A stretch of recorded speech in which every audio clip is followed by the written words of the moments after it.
पढ़ा है क्या ए, जिसमें हमने पढ़ा है शायद nucleophilic addition. Hello, nucleophilic addition के हमने कुछ प्रकार पढ़े हैं। HCN का जोड़ना, उसके बाद ग्रिग्नार्ड रिएजेंट का जोड़ना, सोडियम बाइसल्फाइड का जोड़ना, फिर ग्रिग्नार्ड रिएजेंट का, फिर अल्कोहल का, और लास्ट में अमोनिया और उसके डेरिवेटिव्स का, जिसमें फर्दर 6 प्रकार थे। कैपिटल बी हमने पढ़ा है रिडक्शन, जहाँ तक है ना। रिडक्शन 2 पढ़े हैं, रिडक्शन टू अल्कोहल और रिडक्शन टू हाइड्रोकार्बन्स। ठीक है, रिडक्शन के बाद कैपिटल सी पढ़ा है हमने ऑक्सीडेशन।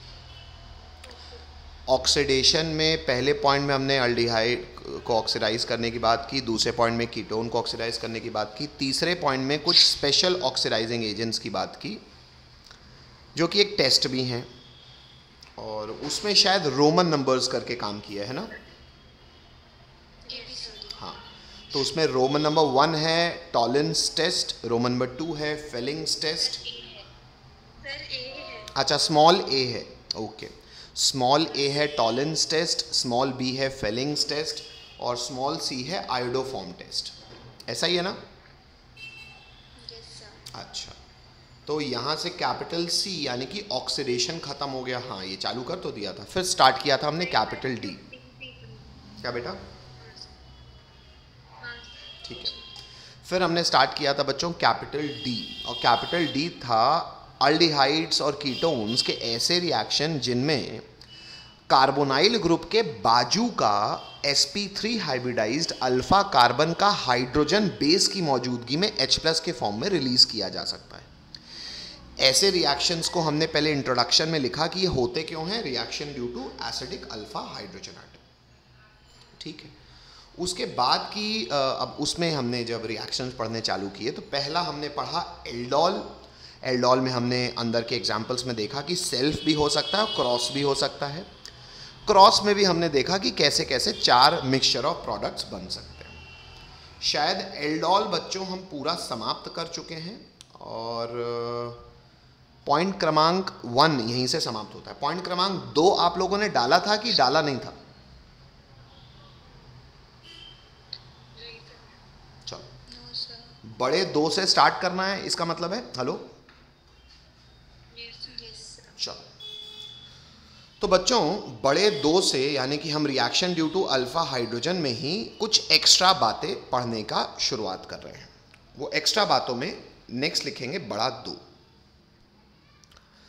सुन ले, चलो यहां तक किसी को डाउट हो तो बोल दो बेटा, वरना मैं फिर आगे बढ़ूं।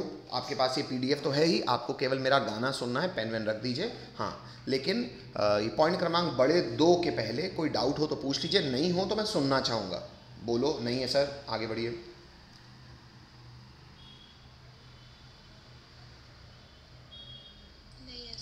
चलो, हल्का सा ही सही, पर एक नहीं आ गया तो मैं आगे बढ़ रहा हूँ। कोई रोकना चाह रहा है, कोई पूछना चाह रहा है? नहीं, मेरा आवाज़ सबको ढंग से आ रहा है, क्योंकि मैं दूसरी जगह बैठा हूँ बेटा, इसलिए बार बार ये पूछ रहा हूँ। एक बार इसको भी कंफर्म कर दो। चलो ठीक है बेटा। तो reaction due to alpha hydrogen में बच्चों पॉइंट क्रमांक 2 है हमारा क्लाइसन श्मिट रिएक्शन। अब क्लाइसन श्मिट रिएक्शन, ये नाम अगर आप बोर्ड्स के हिसाब से भूल भी जाओ तो मुझे चलेगा, लेकिन ये रिएक्शन बोर्ड्स के हिसाब से भी पता होना चाहिए। क्या है सर ये? इसमें कहता है बेटा ऐसे अल्डिहाइड जिनमें अल्फा हाइड्रोजन एटम नहीं है, वो डाइल्यूट बेस के मौजूदगी में कंडेंस तो करते हैं, पर किसके साथ? ये कंडेंस तब कर पाएंगे जब उनके साथ कोई और कार्बोनाइल ग्रुप मौजूद हो जिसमें अल्फा कार्बन हो। मतलब सर देखो बेटा, एग्जांपल से शायद समझ पाओगे। देखो सर, यहाँ पे कार्बोनाइल ग्रुप तो है, सी डबल बॉन्ड ओ है, भले वो एल्डिहाइड है, फर्क क्या पड़ता है, कार्बोनाइल ग्रुप तो है, ठीक है। लेकिन बच्चों इसके बाजू में ना sp3 हाइब्रिडाइज्ड कार्बन नहीं है, इसके बाजू में sp3 छोड़ो sp2 हाइब्रिडाइज्ड कार्बन है, तो सर वो तो एसिडिक नहीं होगा। हाँ, क्यों? क्योंकि एल्डोल का जो आपने कंडीशन देखी है, अल्फा एसिडिक हाइड्रोजन की कंडीशन देखी है, वो तो ये थी कि अल्फा जो आपकी कार्बोनाइल ग्रुप के बाजू वाली पोजीशन, जिसे हम जनरली अल्फा पोजीशन कहते हैं, वो sp3 हाइब्रिडाइज्ड होनी चाहिए और हाइड्रोजन होना चाहिए। अब sp3 ही हाइब्रिडाइज्ड नहीं है, तो ये सर वो कंडीशन तो सेटिस्फाई करेगा नहीं, तो एसिडिक अल्फा हाइड्रोजन नहीं दे पाएगा। अच्छा, तो ऐसा अल्डिहाइड क्या करेगा बेटा, ऐसा अल्डिहाइड क्रॉस तो कर ही सकता है, भले सेल्फ नहीं करेगा तो। क्रॉस कैसे करेगा सर, अरे दूसरा रिएजेंट दो, दूसरा रिएजेंट दे रहा हूं मैं। दूसरा रिएजेंट एक कार्बोनाइल ग्रुप ही है, वो अल्डिहाइड कीटोन कुछ भी हो, फर्क नहीं पड़ता। ये कार्बोनाइल ग्रुप लेकिन ऐसा होना चाहिए जिसके पास अल्फा एसिडिक हाइड्रोजन हो। क्या इसके पास है बच्चों, बोलना पड़ेगा सबको। Yes sir. अच्छा, तो अगर बेस की मौजूदगी होगी तो क्या ये अल्फा हाइड्रोजन H+ दे के माइनस बना के, इस बच्चे ने सीधा, आप भी ऐसे ही बना सकते हो, मन में आपने माइनस सोच लिया और सीधा इस माइनस का अटैक कर दिया कार्बोनाइल कार्बन पे, ये कर सकते हैं, बोलना पड़ेगा। हाँ सर। अच्छा, कभी भी अटैक करते थे तो होता क्या था सर, ये जो डबल बॉन्डेड O होता है वो बदल जाता है OH में। आइए फोटो दिखाऊं, देखो बेटा बड़ी सुंदरता के साथ बच्चे ने ड्रॉ किया हुआ है सर, ये बेंजीन रिंग, ये बेंजीन रिंग, ये CH, ये CH, जो डबल बॉन्ड O है वो बदल गया OH में। जुड़ कौन गया सर, ये CH3 CH2 बन के CH3 CH2, इसका कार्बोनाइल, इसका कार्बोनाइल, और बेंजीन को फिनाइल बना दिया। फर्क क्या पड़ता है, फोटो सुंदर होगी, फोटो से तकलीफ। हाँ सर। अच्छा, कार्बोनाइल ग्रुप कहाँ है सर, ये रहा। कार्बोनाइल ग्रुप के बाजू वाला कार्बन अल्फा और बाजू वाला बीटा। अल्फा का क्या जाता है बच्चों H, और बीटा का OH, हीट करके अल्फा बीटा अनसैचुरेटेड कंपाउंड बन गया। हेलो बेटा, अगर आपको ये क्लाइसिन शिमिट नाम न भी पता होता तो शायद, क्योंकि मैंने आपको अल्फा हाइड्रोजन पढ़ाने के पहले ही इंट्रोडक्टरी इंग्लिश में मैकेनिज्म समझा दिया था, तो शायद ये प्रोडक्ट आप फिर भी बना पाओगे। हेलो,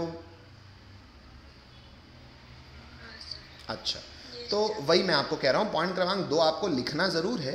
क्लाइसिन शिमिट नाम भी लिख लेना, पर यह है कि आप ये नाम भूल भी सकते हो बोर्ड्स के हिसाब से, लेकिन अब ये भी पॉइंट आपको बोर्ड्स के हिसाब से आपकी कॉपी में होना चाहिए। अच्छा, फिर एक नोट डाला हुआ है, आपको भी डाल लेना है, क्योंकि मैं आपको बता ही चुका था क्या कि percentage yield of product cross हमेशा ज़्यादा होगा सेल्फ से, और अल्डिहाइड ज़्यादा अच्छा न्यूक्लियोफिलिक एडिशन देता है कीटोन से, इसलिए अल्डिहाइड जब भी मार खाएगा तो वो वाले प्रोडक्ट का प्रतिशत कम होगा। लेकिन आप ये नोट डाल ज़रूर लेना, पर ये नोट को जेई डाल देना। तो सर क्यों, क्योंकि बेटा ये मेंस तक में बहुत फेमस बात है। हेलो,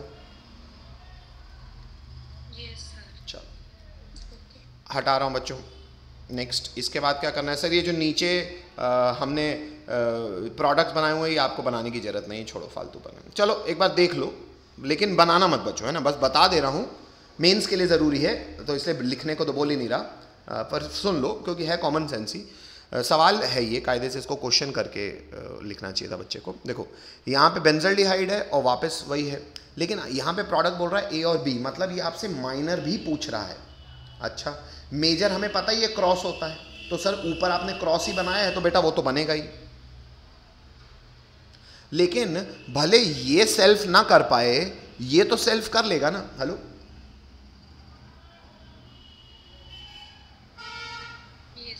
तो जब इसका सेल्फ बनेगा तो प्रोडक्ट तो वो भी एक बनेगा। हेलो सर, आपने इसको ऊपर रिपोर्ट क्यों नहीं किया, क्योंकि बेटा अगर जनरली आपको सिर्फ रिएक्शन पूछा जाता है तो आप तो केवल मेजर प्रोडक्ट ही बताते हो, और वो तो हमेशा क्रॉस ही होता है। हेलो, वो ऊपर बना ही दिया अपन ने, लेकिन मैं आपको बता दे रहा हूँ बनेगा यहाँ सेल्फ भी। हाँ, वैसे 4 बनते थे, यहाँ 4 नहीं बनेंगे क्योंकि ये सेल्फ नहीं बनाएगा। हेलो, तो ये अटैक करेगा, अटैक करने वाला केवल एक है, एक बार दूसरे को यानी कि क्रॉस, एक बार खुद को यानी कि सेल्फ, तो प्रोडक्ट तो 2 ही बनेंगे, जिसमें क्रॉस वाला मेजर होगा, ये माइनर होगा। ये ना भी लिखो तो मुझे तकलीफ नहीं है, ऊपर तक की बात मैंने आपको बताई चुकी है। चलो बेटा नेक्स्ट, प्रतिशत यील्ड, ये मैं बिल्कुल चर्चा नहीं करूंगा इस टॉपिक की, इसमें मैंने कॉमन सेंस दे चुका हूं, पर मैं चर्चा बिल्कुल नहीं करूंगा ये, ठीक है, इंटायरली मेंस के भी से भी अच्छी बात है तो मैं छोड़ रहा हूँ।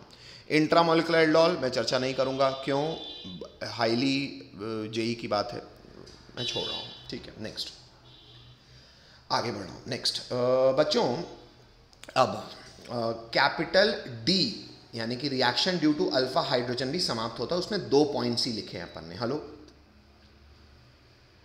हाँ सर, ठीक है। नेक्स्ट बात कर रहा हूं बच्चों मैं कैपिटल ई की। अब कैपिटल ई क्या है, बहुत इंपॉर्टेंट, बोर्ड्स में तो बहुत फेमस और अन्यथा भी। क्या है सर, देखो कैपिटल ई बच्चों एक नेमिंग रिएक्शन है, ये कहलाता है कैन-नी-ज़ारो रिएक्शन, कैनी-ज़ारो रिएक्शन। अब ये है क्या, मैं इंग्लिश बाद में पढ़ता हूँ, पहले आपको हिंदी समझा देता हूँ। देखो बच्चों, हमको reaction due to alpha acidic hydrogen मालूम है ना?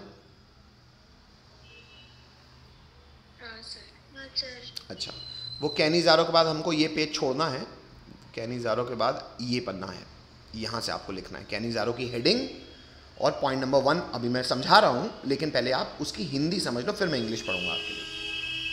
देखो बेटा, कैनिज़ारो रिएक्शन एक्चुअली अलग से पढ़ने का कुछ महत्व नहीं है। कैनिज़ारो रिएक्शन एक्चुअली वही रिएक्शंस हैं जो एल्डोल की कंडीशन में हम करते थे। एल्डोल में हम लोग क्या करते थे बच्चों? अल्डिहाइड या कीटोन ले लेते थे और बेस के प्रेजेंस में बेस का प्रेजेंस क्रिएट कर देते थे, यही करते थे ना? हेलो, अच्छा, लेकिन वो बेस कैसा होता था? डाइल्यूट। गौर करना, हेलो, अच्छा, यहां पे बेस मैंने रखा है बेटा कंसंट्रेटेड। क्यों पता है?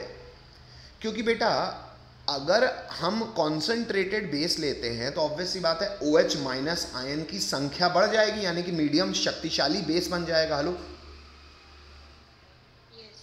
और ये हम तब करते हैं जब हमारा इस्तेमाल करने वाला कार्बोनाइल कंपाउंड में sp3 hybridised alpha acidic hydrogen होता ही नहीं है। अगर होता तो आसानी से थोड़ा बहुत बेस भी वो करवा देता। क्या? अल्फा एसिडिक हाइड्रोजन वाले रिएक्शन एल्डोल। हेलो, अगर सर एसिडिक हाइड्रोजन मौजूद ही नहीं है तो हमको पहली बात तो OH माइनस आयन का कंसंट्रेशन बढ़ाना पड़ेगा। सर उससे क्या होगा? उससे जो होगा उसे कहते हैं कैनिज़ारो रिएक्शन। हेलो, अच्छा, उससे होता क्या है सर? समझ लो बेटा। पहले देखो, यहां पे मैंने रोमन नंबर 1 में आपको पहले कैनिज़ारो का एग्जाम्पल से ही समझाऊंगा, फिर इंग्लिश में आऊंगा। ये एक ऐसा कार्बोनाइल ग्रुप है बच्चों जिसमें अल्फा sp3 हाइब्रिडाइज्ड कार्बन है ही नहीं। अरे अल्फा sp3 हाइब्रिडाइज्ड कार्बन छोड़ो सर, इसमें कोई कार्बन ही नहीं है। हाँ तो यार अल्फा sp3 हाइब्रिडाइज्ड नहीं है, वो कंडीशन सेटिस्फाइड है ना? हेलो, अच्छा, तो ऐसा कार्बोनाइल ग्रुप जिसके पास अल्फा sp3 हाइब्रिडाइज्ड कार्बन है ही नहीं, उसकी कंडीशन फॉर्मल्डिहाइड सेटिस्फाई करता है। अच्छा, और भी बहुत लोग कर सकते हैं, ये सिंपलेस्ट एग्जांपल है। अच्छा, इसको अगर लोगे तो क्या होगा? सबसे पहले बात तो तुमको बेस का कंसंट्रेशन हाई करना पड़ेगा। कर दिया, डाइल्यूट से कंसंट्रेट कर दिया। अब क्या हो जाएगा सर? बेटा इसी फॉर्मल्डिहाइड का अब होगा डिस्प्रपोर्शनेशन। हेलो, इनऑर्गेनिक में आपने शब्द सुना हुआ है मास्टर। डिस्प्रपोर्शनेशन क्या होता है हमको फिर भी नहीं याद, मैं बता रहा हूं बेटा। जब कोई एक ही मॉलिक्यूल ऑक्सीडाइज भी हो और वही मॉलिक्यूल रिड्यूस भी हो। अच्छा, एल्डोल के केस में भी आप याद करो बच्चों, भले आप एक रिएक्टेंट यूज करो लेकिन वो अपने ही जैसे दूसरे रिएक्टेंट का इस्तेमाल कर ही लेता है। मतलब एक साथ दो लोगों का आपको आवश्यकता पड़ती है, दो मॉलिक्यूल की, भले एक ही प्रकार के हो। यहाँ पे भी बच्चों भले हम रिएक्शन फॉर्मल्डिहाइड के साथ ही कर रहे हैं, पर जान के मैंने फॉर्मल्डिहाइड 2 बार लिखा है। क्यों? क्योंकि मैं आपको ये समझाना चाहता हूँ कि एक मॉलिक्यूल ऑक्सीडाइज करेगा और दूसरा मॉलिक्यूल रिड्यूस करेगा, इसलिए प्रोपोर्शनली अगर प्रोडक्ट बन रहा है तो इसके 2 मोल यूज होंगे, तो मैंने अलग अलग लिख दिया है। हेलो, अच्छा, क्यों अलग लिखे हो सर? क्योंकि बेटा मैं आपको प्रोडक्ट सोचने में मदद करना चाहता हूँ। कैसे सर? बेटा एक कार्बन का अल्डिहाइड अगर अल्कोहल बनेगा तो क्या बनेगा? नाम बोलो बेटा। अल्डिहाइड से अगर आप अल्कोहल बन रहे हो मतलब आप रिड्यूस हुए। हेलो, अच्छा, एक कार्बन का अल्डिहाइड अगर ऑक्सीडाइज करेगा तो क्या बनेगा? कायदे से बनना चाहिए था सर इसको HCOOH acid. Hello sir, salt क्यों बनाया हुआ है आपने? अरे यार मीडियम एसिडिक बेसिक है ना, तो H+ देके HCOO माइनस और K+ यानी कि potassium format. Hello, Roman number 2 और एग्जाम्पल दे रहा हूं आपको। बेस की मौजूदगी है, कंसंट्रेटेड बेस है, एक ऐसा अल्डिहाइड या कीटोन है, फिलहाल अल्डिहाइड ही है, जिसका पास अगेन sp3 हाइब्रिडाइज्ड, उसके पास हाइड्रोजन होना छोड़ो, sp3 हाइब्रिडाइज्ड कार्बन ही नहीं है, तो ये भी बेस की मौजूदगी में इसके 2 मोल यूज होंगे, डिस्प्रोपोर्शनेट कर जाएंगे, यही रिड्यूस होगा, यही ऑक्सीडाइज होगा। ये रिड्यूस हुआ तो क्या बन जाएगा? बेंजल्डिहाइड रिड्यूस होकर क्या बन जाएगा?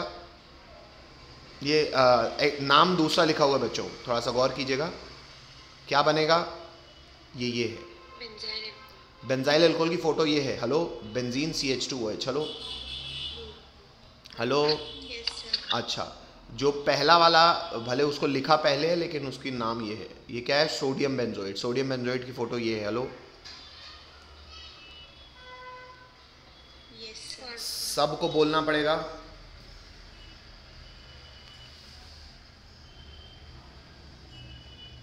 हेलो, ठीक है बेटा। अच्छा बच्चों, अब सर अगर ये समझ में आ गया तो हमने रोमन नंबर 1 रोमन नंबर 2 पहले पढ़ लिया सर। इसमें पॉइंट नंबर 1 क्या है बेटा? पॉइंट नंबर 1 इसमें इसकी इंग्लिश है। क्या इंग्लिश? आइए पढ़ाऊँ। अब आपको इंग्लिश समझ में आ जाएगी बेटा। देखो, पॉइंट नंबर 1 है हमारा कैनिज़ारो में। इंग्लिश है aldehydes which do not have an alpha hydrogen atom. यहाँ पे अल्डिहाइड की बात है, कीटोन की बात है। हाँ, जनरली अल्डिहाइड्स होते हैं इसलिए अल्डिहाइड लिखा है, बाकी कोई भी कार्बोनाइल ग्रुप हो सकता है। अच्छा, कौन? जिसके पास अल्फा हाइड्रोजन आइटम ना हो, वो क्या करेगा? वो अंडरगो करेगा self oxidation and reduction, bracket में लिखा है डिस्प्रोपोर्शनेशन रिएक्शन। कब? जब आप उसको ट्रीट करोगे किससे? कंसंट्रेटेड अल्कली से। NaOH हो सकता है, KOH हो सकता है। डिस्प्रोपोर्शनेट करेगा तो क्या होगा सर? बोल रहा है इन दिस रिएक्शन एक मॉलिक्यूल ऑफ अल्डिहाइड बदल जाएगा एल्कोहल में, वाइल दूसरा is oxidise to carboxylic acid salt. अब शायद इंग्लिश में आप लोग कंफर्टेबल हो गए, बोलना पड़ेगा। Yes sir. ठीक है बेटा। तो बच्चों, ये हो गया हमारा कैनिज़ारो का पॉइंट क्रमांक 1। आगे बढ़ रहा हूं मैं। कैनिज़ारो का पॉइंट क्रमांक 2 मैकेनिज्म है बच्चों, बिल्कुल आवश्यक नहीं है, मेंस के लिए भी छोड़ सकते हो। हाँ, अन्यथा एडवांस में बहुत ज़्यादा आता है, पर नहीं बता रहा हूँ मैं। ठीक है। हाँ, लिमिटेशन भी यही की बात है बेटा। चलो एक पॉइंट और कर लो। ऐसे नहीं यार बेटा, आवश्यकता तो नहीं है, बिल्कुल ही एडवांस की काम हो गया यहाँ पे। इंट्रामोलिकुलर कैनिज़ारो की भी रिएक्शन नहीं है, टिशेंको की भी आवश्यकता नहीं है। नहीं बच्चों, बस ये सब फिर पता है, ये एक्चुअली बच्चों मेंस के लिए भी आप ये छोड़ सकते हो। तो कैनिज़ारो में हमने कितने पॉइंट्स लिखे बच्चों? केवल हेलो हेलो, ठीक है, आगे बढ़ते हैं। नेक्स्ट, अगला कैनिज़ारो हमारे लिए क्या था? Capital E. आगे बढ़ते हैं और आते हैं कैपिटल एफ में। कैपिटल एफ हमारी हेडिंग क्या है? Electrophilic substitution reaction. अब ये शायद आपने alcohol chapter, alkyl halide chapter सब में देखे हुए हैं। आइए पहले यहां पे चर्चा करें। इलेक्ट्रोफिलिक सब्स्टिट्यूशन में बच्चों सबसे पहले इंट्रोडक्टरी इंग्लिश लिख रहे हैं हम। इंट्रोडक्टरी इंग्लिश है कि एरोमेटिक अल्डिहाइड हो या कीटोन हो, वो अंडरगो करेगा इलेक्ट्रोफिलिक सब्स्टिट्यूशन। कब? रिंग पे, in which carbonyl group acts as deactivating group and meta directing group. अब सर इसका मतलब नहीं समझ में आया। शायद हम हर बार इलेक्ट्रोफिलिक सब्स्टिट्यूशन जब पढ़ते हैं तो हम बेंजीन रिंग के रेजोनेटिंग स्ट्रक्चर्स बनाते हैं उस फंक्शनल रूप से जुड़े हुए। आइए, ये इंट्रोडक्टरी इंग्लिश ही है। ये फंक्शनल, ये रेजोनेटिंग स्ट्रक्चर इस बच्चे ने नहीं बनाए हैं, तो ये रेजोनेटिंग स्ट्रक्चर मैं आपको बनवाऊंगा। नहीं बच्चों, ये एकदम फालतू एडवांस की बात की हुई है। नहीं, अपना काम वहीं पे ख़त्म हो जाएगा बच्चों। पर आपने वो इंग्लिश लिखी, इंट्रोडक्टरी इंग्लिश। हेलो, अच्छा, वो इंट्रोडक्टरी इंग्लिश लिखने के बाद बच्चों आप ये रेजोनेटिंग स्ट्रक्चर बनाओगे। कौन से? मैं आपके सामने बना रहा हूं। देखो, बेंजीन रिंग में क्या लगा हुआ है बच्चों? कार्बोनाइल ग्रुप बेटा। ये मैं फ्री वैलेंसी लगा रहा हूं। क्यों? ये अल्डिहाइड हो कीटोन हो फर्क नहीं पड़ता। हाँ, एरोमेटिक के लिए एक बेंजीन रिंग तो होनी चाहिए। ठीक है, हमें शायद इतना पता है, नहीं पता तो फिर से बता रहा हूं। कॉन्जुगेट सिस्टम कोई एटम जुड़ा है, ऐसी स्पीशी हमेशा रिंग से इलेक्ट्रॉन खींचेगी, यानी कि -R ग्रुप की तरह बिहेव करेगी। तकलीफ? No sir. अच्छा, -R मतलब बेटा ऑक्सीजन ये पाई क्लाउड को अपनी तरफ खींचेगा और ये पाई क्लाउड आ जाएंगे इस कार्बन के पास। आइए रेजोनेटिंग स्ट्रक्चर बना रहा हूं आपके लिए, मूवमेंट्स ऑब्जर्व कीजिएगा। न्यूक्लियस सब अपनी जगह रहते हैं, कहीं नहीं जाते, बाकी atom sigma bond as it is. पहले मैं सारे सिग्मा बॉन्ड बना दूं। अच्छा, नेक्स्ट अब हुआ ये सर कि ऑक्सीजन के पास एक्स्ट्रा पाई क्लाउड आ गया, तो वो हो गया माइनस। हेलो, और ये वाला जो इलेक्ट्रॉन इस कार्बन का था वो इस कार्बन के पास चला गया। हेलो, तो ये बन गया डबल बॉन्ड, और अल्टीमेटली नुकसान किसका हुआ? इस कार्बन का। तो यहाँ आ गया प्लस, बाकी बॉन्ड एज इट इज। तकलीफ? No sir. आगे बढ़ जाऊं?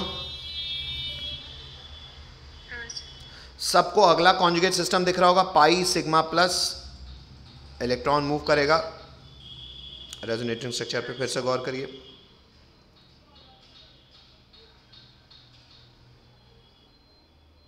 ये आप चाहो तो, अच्छा चलो खैर बाद बनाना। ये हो गया O माइनस, ये डबल बॉन्ड यहाँ आ गया और इलेक्ट्रॉन का नुकसान इसका हुआ, ये बॉन्ड एज इट इज। तकलीफ? No sir. अगला रेजोनेटिंग स्ट्रक्चर, ये पाई क्लाउड इधर, प्लस दिखा रहा हूँ फिर से आपके लिए मैं, ये बॉन्ड इधर, ये बॉन्ड इधर, पॉजिटिविटी यहाँ आ गई, ये डबल बॉन्ड C, ये सिंगल बॉन्ड, ये O माइनस। तकलीफ? No sir. अगला रेजोनेटिंग स्ट्रक्चर, ऑक्सीजन का माइनस वापस यहाँ पाई बना लेगा, ये कार्बन का इलेक्ट्रॉन यहाँ पे लौट जाएगा। तकलीफ?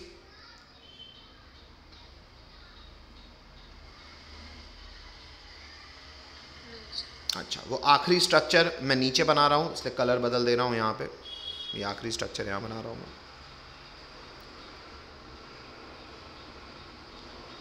पहला बॉन्ड इधर, दूसरा इधर, ये ताज़ा ताज़ा बना इधर, ये डबल का हो गया सिंगल, ये कार्बन, ये सिग्मा बॉन्ड, और ये डबल बॉन्ड O। तकलीफ? अच्छा, अब हम शायद ये सब जानते हैं कि सर अल्टीमेटली है तो ये बेंजीन रिंग। हाँ, बेंजीन रिंग कैसी होती है बच्चों? एक प्लेनर मॉलिक्यूल होता है जिसके ऊपर नीचे कौन घेरा रहता है? Pi electron cloud. शायद बेंजीन रिंग के बारे में सब लोग ये बात जानते हैं कि सर बेंजीन रिंग एक प्लेनर मॉलिक्यूल होता है, 6 कार्बन एक प्लेन में होते हैं, और ये सर ऊपर नीचे से घिरे रहते हैं किससे? पाई क्लाउड से। पाई क्लाउड। तो भले इनके साथ कोई -R ग्रुप लगे, +R ग्रुप लगे, भाई ये साइड वाइज ओवरलैप किया हुआ है, तो ये कुछ ऐसा, मतलब ये अगर आप इसको सिंपली बेंजीन रिंग के रूप में देखोगे तो ये कुछ बॉन्ड ऐसे दिखेंगे आपको। लेकिन सर एक्चुअली इसको अगर आप क्लाउड के रूप में देखोगे तो सर ये पूरा का पूरा न्यूक्लियस जो है ये ऊपर नीचे इलेक्ट्रॉन से घिरा हुआ है। अब सर यहाँ आप जितना भी शक्तिशाली ग्रुप जोड़ दो, -R लगाए, +R लगाए, कुछ भी लगाए, वो आप जो भी ग्रुप जोड़ोगे सर, वो कुछ भी लगाए, अल्टीमेटली फिर भी रिंग तो सर पाई क्लाउड से घिरी है ना। हेलो, हाँ सर। तो रिंग की तरफ क्योंकि वो इलेक्ट्रॉन क्लाउड से घिरी हुई है, माइनस की तरह है, रिंग के पास केवल कौन आ पाएगा? कोई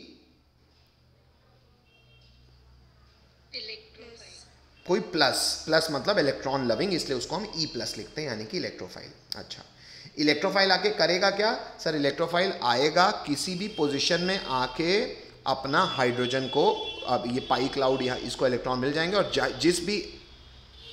जिस भी साइड से जुड़ेगा वहाँ के हाइड्रोजन को रिप्लेस कर देगा। तो क्योंकि अटैक इलेक्ट्रोफाइल कर रहा है इसलिए कहते हैं इलेक्ट्रोफिलिक, लेकिन आके उस कार्बन के हाइड्रोजन को हटा देता है इसलिए बोलते हैं इलेक्ट्रोफिलिक सब्स्टिट्यूशन। हेलो,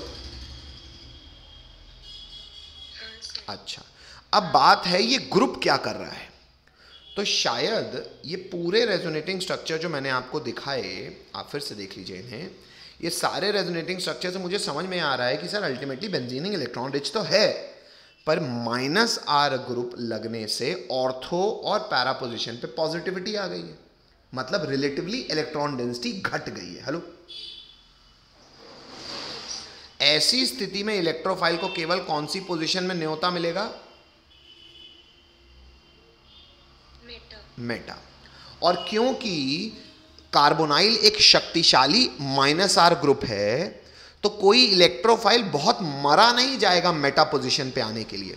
ये शायद मैंने आपको अल्काइल और एल्कोहल वाले चैप्टर में कंपैरिजन समझा दिया था। क्योंकि ये -R ग्रुप है तो इलेक्ट्रोफाइल अगर जबरदस्ती बन गया है तो वो मेटा पोजीशन पे आके अटैक करेगा। हाँ, कोई फोर्सफुली इलेक्ट्रोफाइल के रूप में बदलेगा नहीं यहाँ आने के लिए। इसका अर्थ क्या है कि -R ग्रुप इलेक्ट्रोफाइल को न्योता देने के लिए खड़ा नहीं रहता, इसलिए इसे कहते हैं डीएक्टिवेटिंग ग्रुप। क्या कहते हैं? Deactivating group. Hello, yes sir. अच्छा, लेकिन मरते मराते अगर कोई इलेक्ट्रोफाइल बच ही गया है, मतलब जबरदस्ती कोई रिएक्शन कंडीशन आपने ऐसी बनाई, कोई इलेक्ट्रोफाइल बन ही गया है, तो वो जाएगा कहाँ? मेटा पोजीशन पे। तकलीफ बच्चों?